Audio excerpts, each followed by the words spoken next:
अस्सलाम वालेकुम।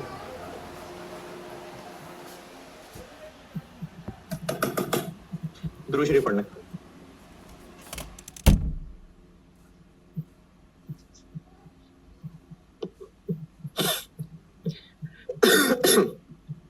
और प्रैक्टिस करते हैं।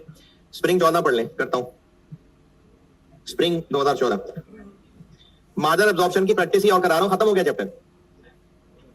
यही था इसमें, इनकम स्टेटमेंट बनानी और रिकंसाइल करना है बस। हाँ, मार्जिनल एब्जॉर्प्शन का सवाल वो प्रोसेस कॉस्टिंग के साथ भी मिक्स कर सकता है, तो वो फिर लेक्चर 53 में बताऊंगा। स्प्रिंग 2014, स्प्रिंग 2014 चैप्टर में क्वेश्चन 6 एक्स वाई लिमिटेड। सवाल पढ़ ले, मैं करता हूं बोर्ड पे।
सवाल पढ़ने को कहा है, ऊंचा ऊंचा पढ़ने को नहीं, पढ़ने को कहा है बस।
चलें, छोटा सा सवाल है, पढ़ लिया होगा। कैसे पता इस टॉपिक का सवाल है? रिक्वायरमेंट से। इनकम स्टेटमेंट बनानी है मार्जिनल और एब्जॉर्प्शन से, और दोनों के प्रॉफिट्स को रिकंसाइल करना है।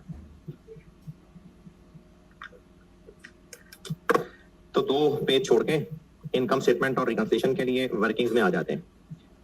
सबसे पहली वर्किंग क्वांटिटी स्केड्यूल। तो क्वांटिटी स्केड्यूल के लिए चल के बैठते हैं फिनिश गुड्स के स्टोर में। स्प्रिंग 14 2 पेज छोड़ के वर्किंग 1 क्वांटिटी स्केड्यूल।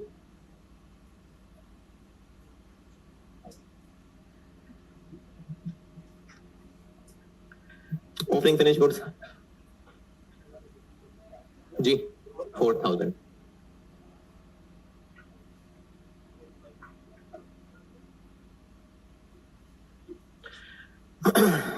जी, इनमें क्या क्या पता है? प्रोडक्शन है कितनी? 12,000। और क्या पता है? क्लोजिंग 3,000। तो फिर बैलेंस करके 13,000। ये हो गया क्वांटिटी स्केड्यूल।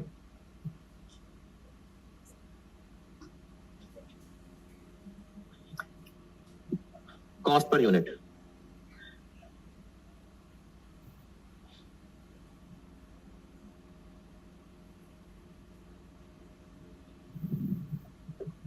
हम 2013 ईयर का सवाल कर रहे हैं और इनकम स्टेटमेंट में ओपनिंग स्टॉक की भी कॉस्ट लिखनी है।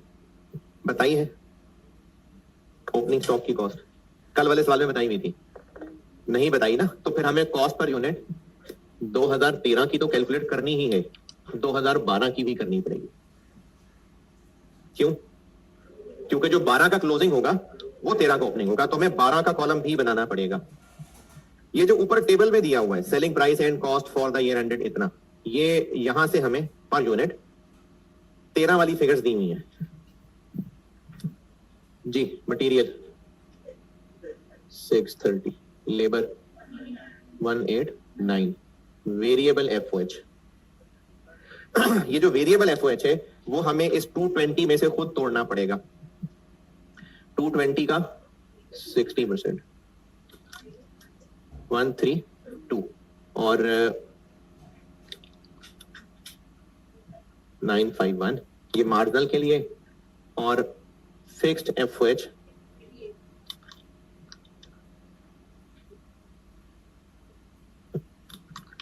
88। ये उसने आपको ना खुद पर यूनिट कॉस्ट दी हुई है।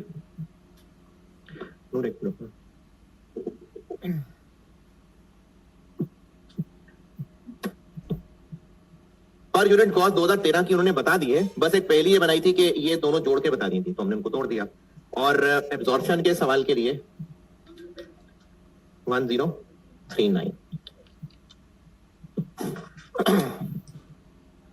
Quantity schedule, units per unit cost की वर्किंग। 2012 का कॉलम क्यों बनाना पड़ रहा है? ओपनिंग के लिए। 2012 के लिए क्या इंफॉर्मेशन, क्या सपोर्टिंग इंफॉर्मेशन अवेलेबल है?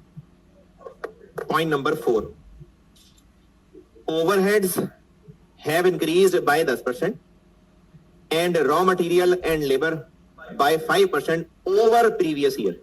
यानी पिछले साल से ज्यादा है। 100 क्या है? पिछला साल। ये आपको परसेंटेजेस बचपन में छोटे छोटे आए थे, आप मेरे पास तो बड़े हो गए तब छोटे छोटे थे तो आपको परसेंटेजेस सिखाई थी। परसेंटेज लगाने के लिए ये पहचानना जरूरी होता है कि 100 क्या है। Have increased by over previous year, पिछले ईयर से ज्यादा हो गया है, तो पिछला ईयर 100 है, यानी ये 110 है, ये 105 है, तो 630 105 है, तो 100 क्या होगा? 189 105 है, तो 100 क्या होगा? और 132 110 है, तो 100 क्या होगा? 600 120 900 नहीं, वर्किंग 2.1। अगर कोई इसको करना चाह रहा है ना 8800 बाय 110, तो ये गलत है, ये गलत है। अब जो बात बताने लगा हूं वो इस सवाल में शायद आपको उतनी इंपॉर्टेंट ना लगे, लेकिन आगे काम आएगी ये बात जो समझाने लगा हूं। सीवीपी में दोबारा भी बताऊंगा ये सब। जो वेरिएबल चीजें होती हैं, वेरिएबल, और मुझे लगता है मैंने ये बात पहले भी बताई हुई है, चलो भूल गए होंगे। जो वेरिएबल खर्चे होते हैं उनकी ओरिजिनल शक्ल एक रेट की होती है, और जो फिक्स खर्चे होते हैं उनकी ओरिजिनल शक्ल एक टोटल फॉर अ पीरियड होता है। वेरिएबल खर्चों की ओरिजिनल शक्ल एक रेट होती है, टोटल उसको खुद बनाना पड़ता है मल्टीप्लाई करके। फिक्स खर्चों की ओरिजिनल शक्ल टोटल होती है, उनको पर यूनिट जबरदस्ती करना हो तो पर यूनिट बनाने के लिए डिवाइड करना पड़ता है। वेरिएबल खर्चों की ओरिजिनल शक्ल रेट है। पेट्रोल पंप के ऊपर यह नहीं लिखा होगा कि 500 रुपए का पेट्रोल डलवा लो, वहां पर लिखा होगा 260 रुपए पर लीटर। अब आपने जितना पेट्रोल डलवाना है मल्टीप्लाई कर लें 260 से। लेकिन हॉस्टल का किराया इतने रुपए पर महीने, अब वो महीने का टोटल है, उसको अगर खुद आपने पर शेयर पर है कितने लोगों ने रहना है आपने खुद डिवाइड करोगे तो पता चलेगा, वरना वो टोटल फिगर है। तो वेरिएबल खर्चे ओरिजिनली रेट होते हैं, टोटल तक पहुंचने के लिए क्वांटिटी से मल्टीप्लाई करना होता है, और फिक्स्ड खर्चे ओरिजिनली टोटल होते हैं, पर यूनिट तक आने के लिए डिवाइड करना पड़ता है। बस जबानी याद हो गया ना, दिल में रच बस गई ये बात। वेरिएबल खर्चों की ओरिजिनल शक्ल रेट है, टोटल तक पहुंचने के लिए क्वांटिटी से मल्टीप्लाई करना पड़ता। फिक्स्ड खर्चों की ओरिजिनल शक्ल टोटल है, पर यूनिट तक पहुंचने के लिए क्वांटिटी से डिवाइड करना पड़ता।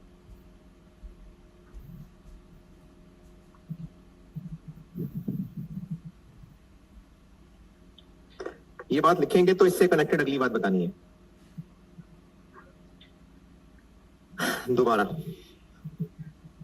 वेरिएबल खर्चे की ओरिजिनल शक्ल एक रेट है, रेट पर यूनिट पर किलो पर लीटर कुछ भी, रेट पर चीज को कहते हैं ना, कि फलाने का क्या रेट है, तो पर चीज को रेट कह रहे होते हैं। तो वेरिएबल खर्चों की ओरिजिनल शक्ल एक रेट है, टोटल फॉर द पीरियड जानना है तो क्वांटिटी से मल्टीप्लाई करना पड़ेगा। फिक्स्ड खर्चों की ओरिजिनल शक्ल टोटल फॉर अ पीरियड है, पर यूनिट करना है तो क्वांटिटी से डिवाइड करना पड़ेगा।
लिखी बात।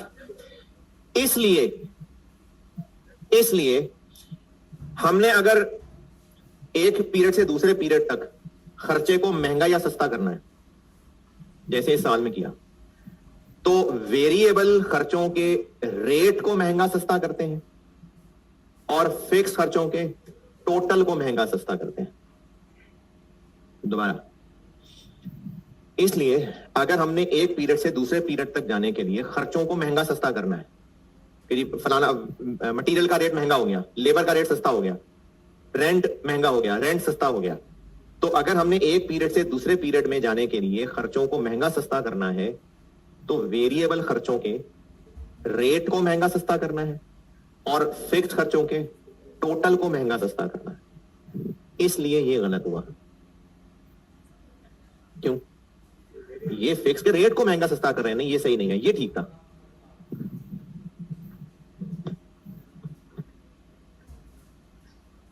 है जी, एक दफा रिपीट कर दूं। अगर एक पीरियड से दूसरे पीरियड में हमने खर्चों को महंगा सस्ता करना है, तो वेरिएबल के रेट को महंगा सस्ता करते हैं और फिक्स्ड के टोटल को महंगा सस्ता करते हैं।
लिखा। तो अब मुझे इस रेट के लिए टोटल तक पहुंच के, टोटल की गाड़ी को पिछले साल तक ले जाके उसको पर यूनिट करके यहां लिखना पड़ेगा।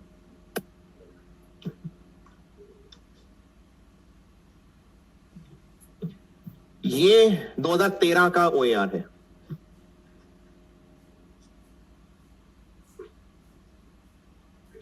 ये बना होगा 2013 के फिक्स्ड ओवरहेड्स को किससे डिवाइड करके?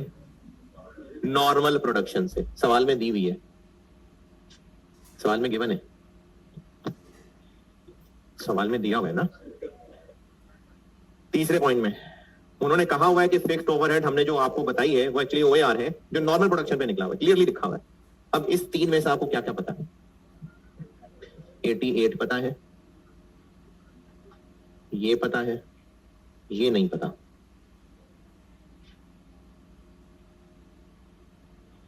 तो बजटेड कितने हो गए? 1322। ये हो गए 2013 के बजटेड।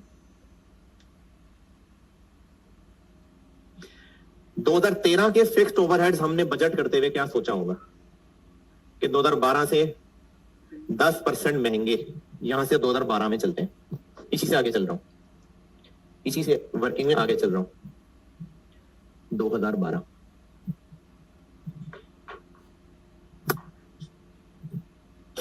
हमने 2012 में जो फिक्स्ड ओवरहेड्स हुए थे, 2012 में जो हुए थे, 2013 के बारे में क्या सोचा कि 12 से 10% महंगे। तो 12 में फिर कितने हुए थे? क्या करूं? 100/1। तो इसके साथ ये सलूक नहीं करना, इसके साथ करना। 12 लाख। 2012 में जब फिक्स्ड ओआर निकाला होगा तो 12 के बजटेड, 12 के बजटेड पता नहीं, तो यही होंगे डिवाइडेड बाय 15,000। 80।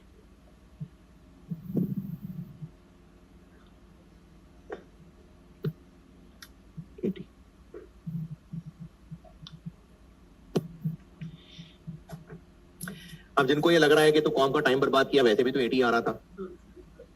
तो वो इसलिए 80 आ रहा था क्योंकि दोनों साल का डिनोमिनेटर सेम है,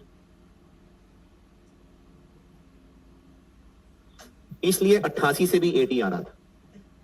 अगर पिछले साल का डिनोमिनेटर और होता तो फिर वो 80 ना आता। तो इसलिए ये तरीका गलत है, वो सही है जी। नहीं, अगर नॉर्मल प्रोडक्शन नहीं बजटेड प्रोडक्शन पे होता फिर तो पिछले साल की बजटेड और हो सकती थी। तो इस 80 निकालने का ये गलत तरीका है, सही तरीका ये 980। चले, अब ये नॉर्मल सवाल बन गया जो कल किए थे। ये नोट कर लें, फिर इनकम स्टेटमेंट बनाता हूं।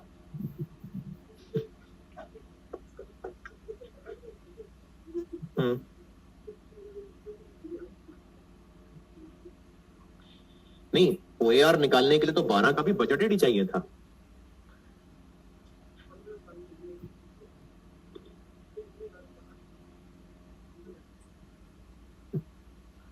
तेरह के ओएआर को मैंने रिवर्स करके ये निकाला है।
चल अभी सब noted. Part A, income statement. अरे वो वर्किंग 3,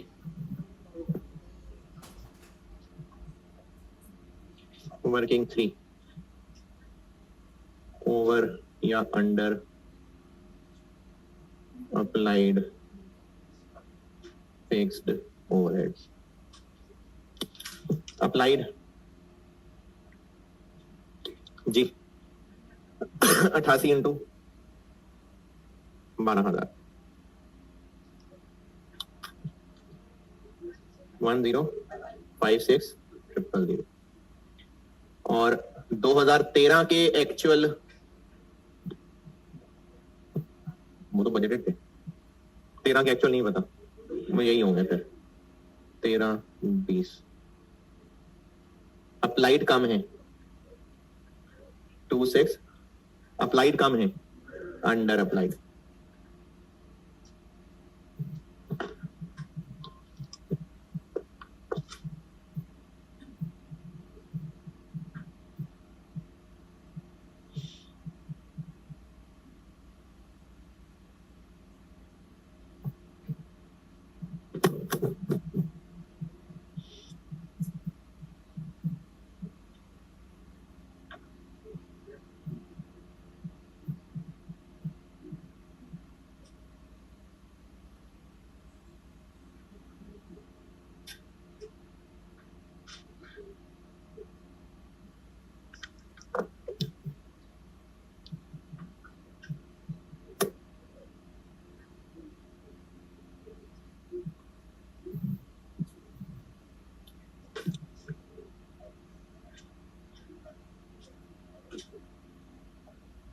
थाउजेंड्स करना है, थाउजेंड्स कर लें, बड़ी फिगर्स हैं।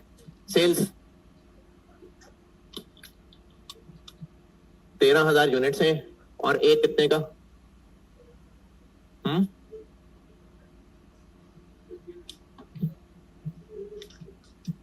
2080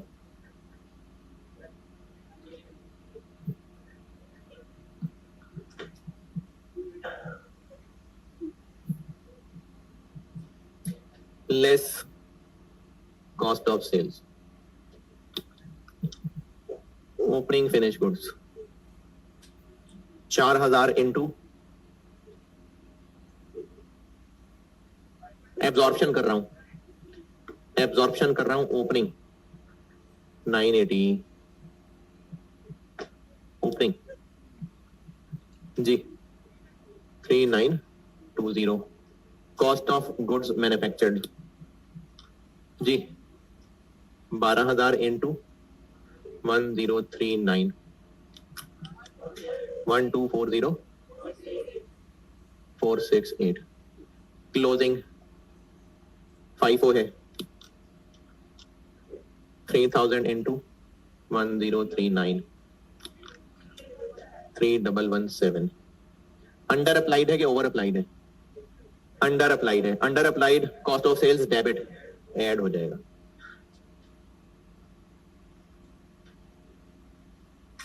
कितना? 264 13535। अच्छा, इसकी एक और प्रेजेंटेशन भी होती है, वो जीपी में एडजस्ट होता है, लेकिन डबल एंट्री से टैली कर रहा है इसलिए मैं यही करा रहा हूँ। ये भी ठीक है, वो प्रेजेंटेशन भी ठीक है। 7265 ये हो गया gross profit less operating expenses.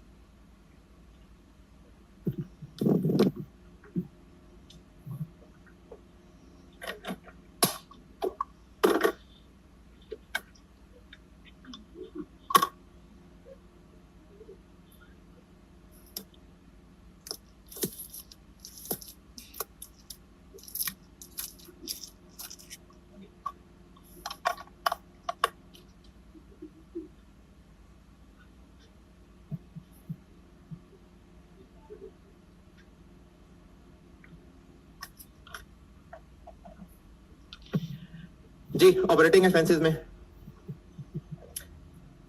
Admin selling खर्चे भी हैं, और एडमिन सेलिंग खर्चों के बारे में लिखा हुआ है कि ये जो 165 नजर आ रहा है आपको, इसमें से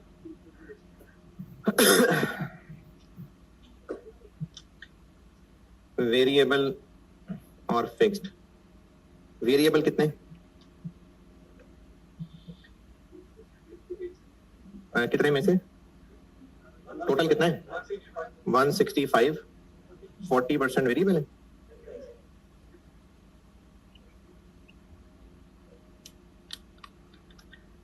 into 13,000।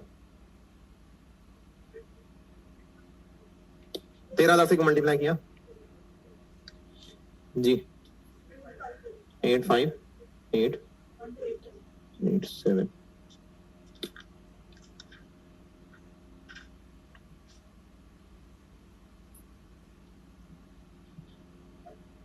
5120।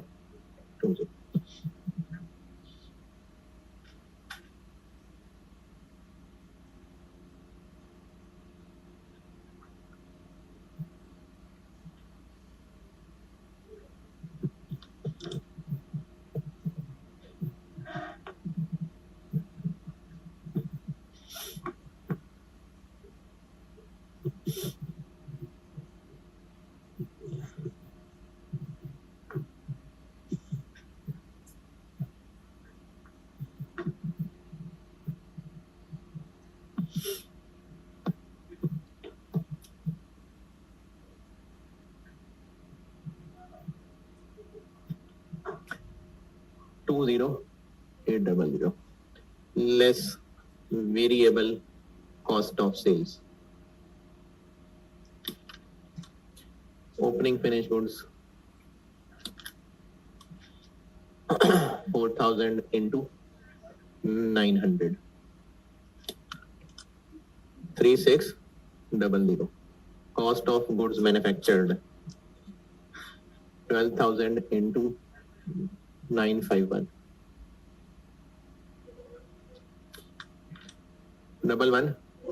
412. Closing finished goods 3,000 into 951 2853.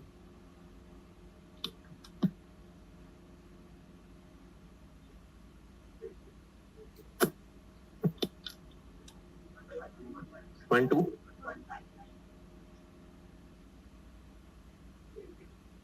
8641. Gross contribution.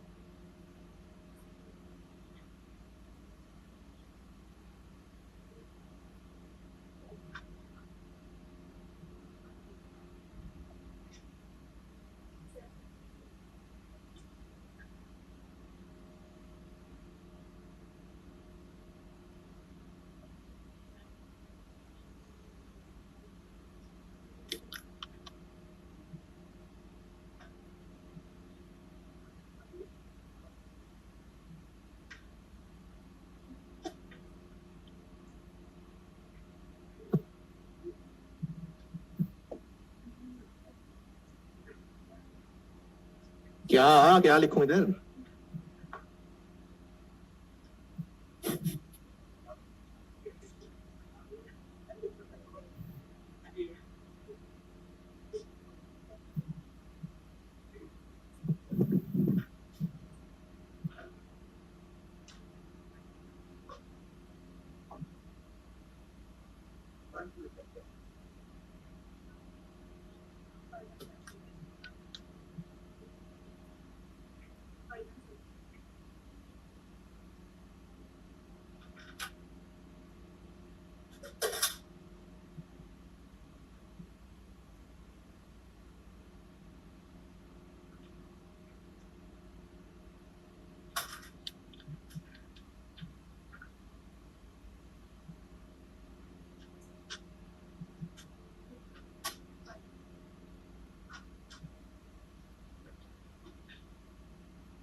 यार टहलते टहलते नोट कर रहे हैं आप लोग। अच्छा, ये सवाल में तो ये पॉइंट हो गया, किसी ने और भी नहीं किया,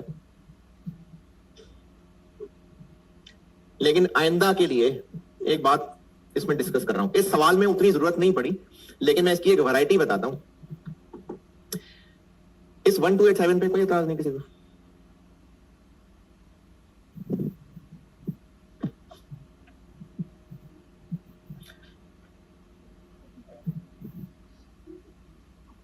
बता दूं?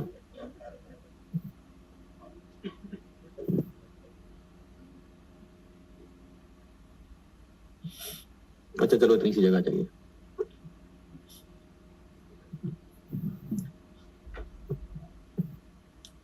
ये जो हरा हरा किया मैंने,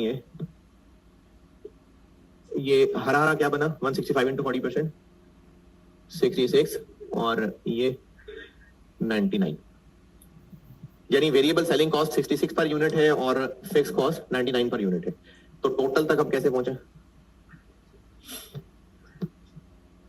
यूनिट से मल्टीप्लाई कर लिया। अच्छा, हो सकता है आप बहुत काबिल बच्चे हो और आपको लगे सर तो बच्चों वाली बात थी, इसलिए हमने नहीं पूछा। लेकिन चले, मासूम बच्चे भी हो सकते हैं, इसलिए बता रहा हूं। 66 इंटू 13,000, 99 इंटू 13,000, दोनों में ऐसे ही किया ना। तो वो भी पर यूनिट था, उसको यूनिट से मल्टीप्लाई किया, ये भी पर यूनिट था, इसको यूनिट से मल्टीप्लाई किया। तो वेरिएबल और फिक्स में फर्क क्या हुआ? अच्छा चले, ठहरे ठहरे, अभी जवाब ना दें।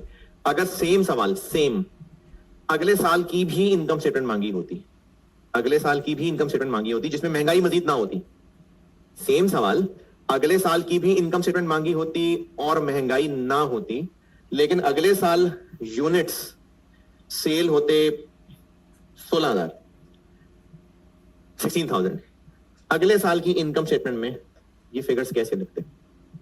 सारा सेम सवाल, एक साल और मांगा होता, कोई महंगाई नहीं, और अगले साल यानी 2014 में 16,000 यूनिट सोल्ड होते, तो ये दो लाइनों में क्या करते? 66 इंटू 16,000 और 99 इंटू,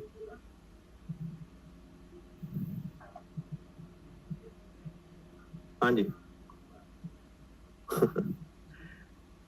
2014 की भी इनकम स्टेटमेंट बनानी होती और 16,000 यूनिट सोल्ड होते, तो इस इनकम स्टेटमेंट में वेरिएबल 66 इंटू 16,000 और 99 इंटू, शाबाश। अगर उसको भी 99 बात का भी, वो 13 भी नहीं होना था, बस सिर्फ 1287 लिख देना था। देखें, ये ना सवाल वाले ने आपको एक पहेली सी बना दी कि 165 में से 40% ये है और 60% ये है। असल में हुआ क्या होता होगा? असल में ये होता होगा, यानी 2013 में असल में ये हुआ होगा कि वेरिएबल खर्चे थे 858, असल यही था, और फिक्स्ड खर्चे थे नहीं, वेरिएबल खर्चे थे 66 इंटू 13,000 और फिक्स खर्चे थे 99 इंटू 13,000, नहीं 1287, 99 कुछ भी नहीं था, फिक्स तो टोटल होना था ना, 99 तो कुछ है ही नहीं, लेकिन ये 858 असल में था। असल में क्या था? 66। वेरिएबल खर्चे की असल शक्ल ये है, फिक्स खर्चे की असल शक्ल ये है। लेकिन उसने सवाल की पहेली कुछ ऐसी बना दी कि उसने इस 1287 को भी डिवाइडेड बाय 13,000 किया, बस जबरदस्ती पर यूनिट बनाना था। आंसर आया 99, इसको इसमें ऐड किया, आंसर आया, और ये इसका कितने percent, this divide by this, ये इसका कितने परसेंट, तो उसने एक पहेली ये बना दी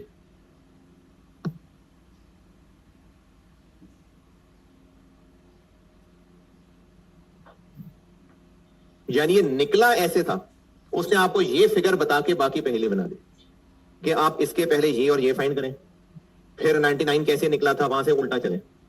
99 कैसे निकला था? 1287 को असल ये नहीं, ये था, ये उसने डिवाइड किया होगा, पर यूनिट बनाया होगा, इसके साथ ऐड किया होगा, 165 बनाया होगा और आपको ये पहली बना के पूछ ली, ताकि आप उल्टा चले और यहां तक पहुंचे। अब जब आप 1287 तक पहुंच गए तो 2014 की इनकम स्टेटमेंट में भी एडमिन सेलिंग फिक्स कितने आएंगे? 1287 आएंगे, मल्टीप्लाई बाय समथिंग नहीं आएंगे, बस 1287 आएंगे। तो अभी जो बात बताई थी, असल शक्ल ये थी और ये थी, ये जबरदस्ती का 99 बनाया हुआ है। दबा गए मेरे ख्याल में, जमीर पे बोझ है हुआ है, रहने दे।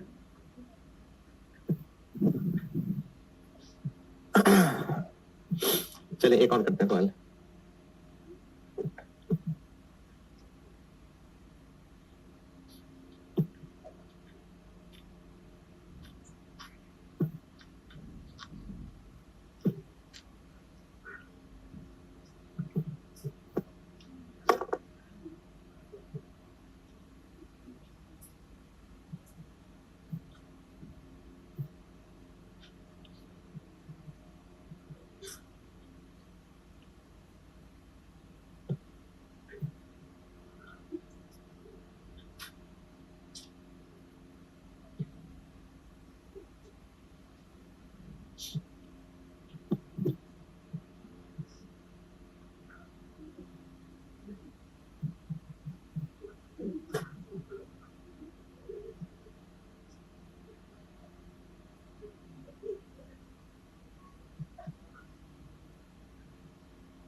चले और करते हैं सवाल। ऑटम 20 पे आए।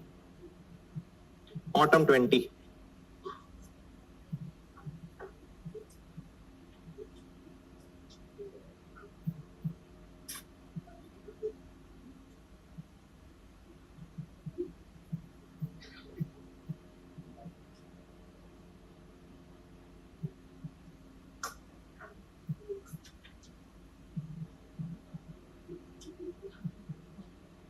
Autumn 20, Francisco limited.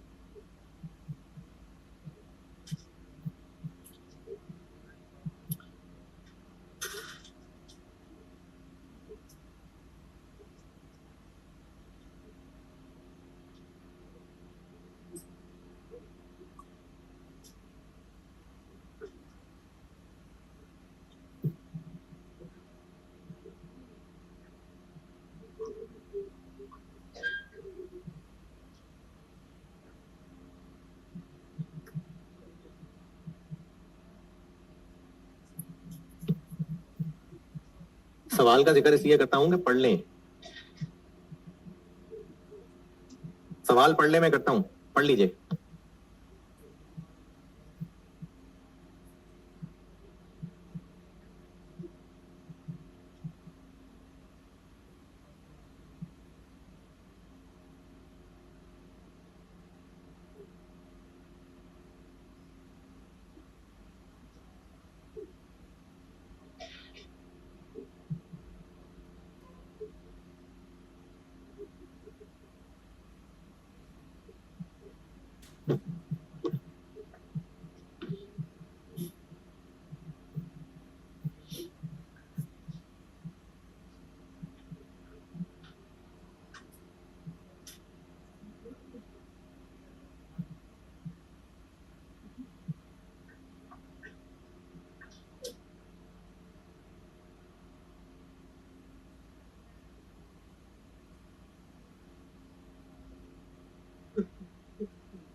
चलें पढ़ लिया, अगर पढ़ रहे थे तो पढ़ लिया।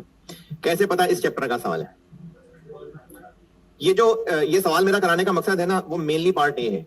पार्ट बी और सी बिल्कुल सिंपल सा है, और मैं आपकी सिर्फ तसल्ली के लिए पार्ट बी और सी पहले करके दिखा देता हूं कि देखो सिंपल सा है। असल में बेशक 4 नंबर का है, लेकिन ये पार्ट ए बहुत ही कमाल की चीज है, और ये सिर्फ इस चैप्टर से रिलेटेड बात नहीं है। अक्सर सवालों में ना वो हमसे रिवर्स कैलकुलेशन करवाता है, तो उसके लिए बस आपको कुछ टिप्स बतानी है। तो ये पार्ट ए मार्जिनल एब्जॉर्प्शन का कोई मुश्किल चीज नहीं टेस्ट हुई, ये उसने एक रिवर्स कैलकुलेशन टेस्ट किया है जो किसी भी चैप्टर में कर सकता है। इस चैप्टर की मेन चीज वो ये बी और सी पार्ट है। तो पहले मैं पार्ट बी और सी कर देता हूं सामने सॉल्व, और इसका कुछ डाटा चूंकि पार्ट ए से निकलना था तो वो मैं आपको बस खुद ही बता दूंगा। ऑटम 20 पार्ट बी करते हैं पहले। पिछले साल की इनकम स्टेटमेंट और 2020 दोनों देनी है, लेकिन रिक्वायर्ड क्या है मार्जिनल से, और वो भी सिर्फ 2020 की पार्ट बी।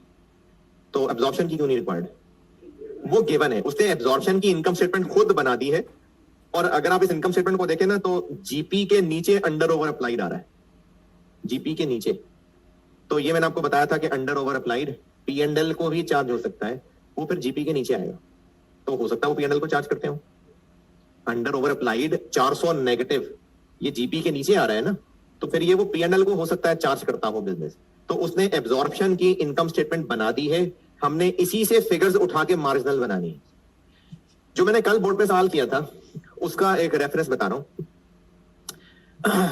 एब्जॉर्प्शन का ओपनिंग स्टॉक 16 लाख दिया हुआ था, मार्जिनल का 12 लाख बनाया था, 10,000 यूनिट्स थे। तो वो 12 लाख कैसे बनाया था मैंने पिछले साल का कॉलम बनाया था, पिछले महीने का, और फिर 160 निकाला, उसमें से 40 माइनस करके 120 तक गया, और 10,000 को ब्रैकेट में 120 से मल्टीप्लाई किया था मैंने। एक और काम भी कर सकते हैं, एब्जॉर्प्शन की फिगर और मार्जिनल की फिगर में फर्क किस वजह से है, फिक्स की वजह से ना। तो अगर हम एब्जॉर्प्शन के स्टॉक में से फिक्स्ड पोर्शन निकाल दें तो मार्जिनल का स्टॉक बन जाएगा, है जी। पार्ट ए से ना 3 चीजें निकालूंगा मैं, जो आपको अभी मैं खुद लिख के दे देता हूं। 2019 का OAR 4200 है, 2020 का OAR 4226 है, और 2020 के एक्चुअल टोटल फिक्स्ड ओवरहेड्स 44562 है। मैं ये पार्ट ए से निकाल लूंगा डाटा, बस आपको पार्ट बी के लिए दे दिया ये डाटा मैंने। हम इस डाटा को यूज करते हैं। पार्ट बी में बनानी है इनकम स्टेटमेंट मार्जिनल से। Part B income statement marginal ₹1000।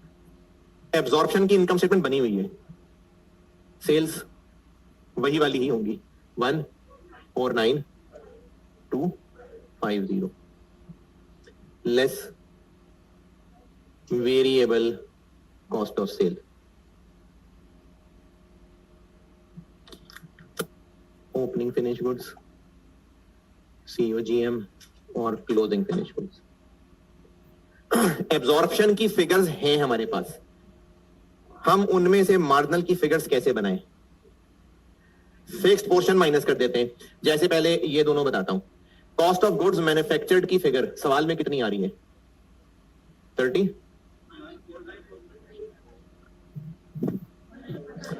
94050, 9405 इतनी आ रही है। कितनी यूनिट्स हैं ये,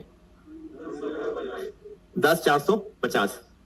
तो इसमें फिक्स्ड पोर्शन कितना शामिल है, ये इधर देखेंगे, ये 4226, ये कितना शामिल है, उसको मैंने यूनिट से मल्टीप्लाई करके, ये COGM की टोटल अमाउंट है ना, इतने यूनिट्स की, तो इसमें छुपा हुआ ये पोर्शन निकाल दिया मैंने। तो बाकी क्या बन जाएगा, मार्जिनल का COGM। ये 4226 मैंने अभी बताया है, ये पार्ट ए से निकलेगा, लेकिन मैंने आपको खुद बता दिया पार्ट बी के लिए। ये 2020 का फिक्स्ड OAR है, ये 2019 का फिक्स्ड OAR है। एब्जॉर्प्शन की फिगर से मार्जिनल की फिगर तक कैसे पहुंचे, फिक्स पोर्शन माइनस कर देते हैं, तो ये टोटल है ना, तो इसकी यूनिट से मल्टीप्लाई कर रहा हूं, क्या बना, 888। इसी तरह क्लोजिंग फिनिश्ड गुड्स एब्जॉर्प्शन की फिगर क्या है? 36,000। इसमें फिक्स्ड पोर्शन फाइफो मेथड है, इसमें भी फिक्स पोर्शन कौन से रेट पे है? 4226 यूनिट्स 4000।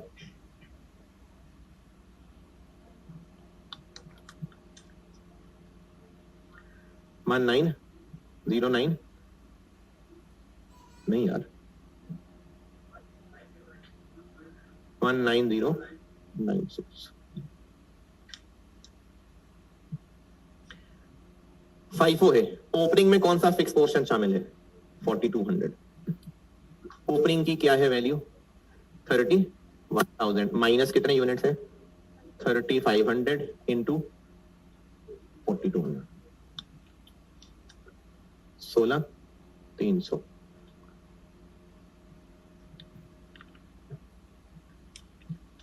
क्या बनी cost of sale? 47092 gross contribution. बल्कि ठहरे, ये जो एडमिन सेलिंग एक्सपेंसेस हैं इनमें कुछ वेरिएबल हैं या पता नहीं? इनकम स्टेटमेंट के फेस पे आ रहे हैं 20,900। Selling and admin cost 20,900। इसमें वेरिएबल कितने, फिक्स कितने? सवाल पड़ा है अगर सेलिंग एंड एडमिन कॉस्ट 20,900, इसमें कितने वेरिएबल कितने फिक्स्ड हैं? कुछ नहीं बताया। तो कुछ नहीं बताया तो हमारी मर्जी है, चाहे सारा वेरिएबल मान लें चाहे सारा फिक्स मान लें। एडमिन कॉस्ट नहीं होती वेरिएबल, इसलिए सारा फिक्स्ड ही मान लेते हैं और ये कंट्रीब्यूशन बस नेट कंट्रीब्यूशन ही है 102,158 और इसमें से लेस एफओएच कितना? 44,562 और एडमिन सेलिंग कितना? 20,366,96।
और रिकंसिलिएशन कैसे बनेगी? पार्ट सी।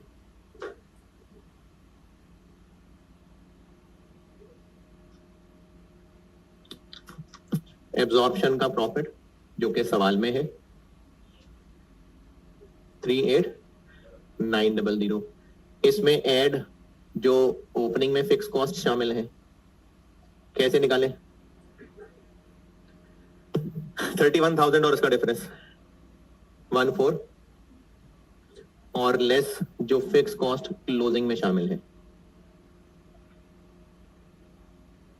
यानी 36,000 और उसका डिफरेंस 1904 36696।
हाँ जी, पार्ट बी और पार्ट सी।